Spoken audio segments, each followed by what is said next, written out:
Rin ng World War III, Philippines, America, China. So, Filipino people, magpapataya na tayo. Kaya, pag ako inunahan nyo, alam nyo na magaganap. Kaya tandaan nyo yan ha. Saksak nyo sa mukha nyo ang video na to. Kaya inaantay ko lang na maunahan ako ng Philippines eh.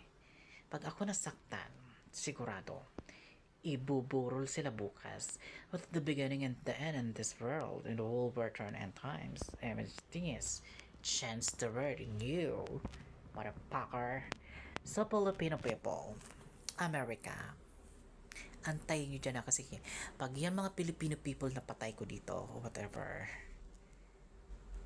sigurado ipapatapan ako ng Philippine sa US o sa China. Tapos kakausapin ko ang military ng US in China to Russia na pasabugin ang Philippine City and American City, whatever the country hits na ayaw ko na bansa. Thailand, Japan, Korea, Indonesia, Malaysia, all over the world. Susugal ko ang buhay ko na mangyari yan. Dahil masyadong mabagal ang World War III na to para sa akin eh. Mas mabilis pa ako tumanda kaysa sa World War III. Nakakaloka, di ba? Hindi ko makukuha ang life ko sa heaven.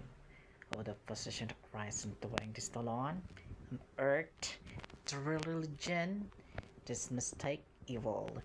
This is your moment, Filipino people. Kaya umpisahan na natin digmaan. Kaya sigurado, patay kayo sa akin. 50-50 kayo sa ospital. Noise is better for you and deliver this. Got a hole.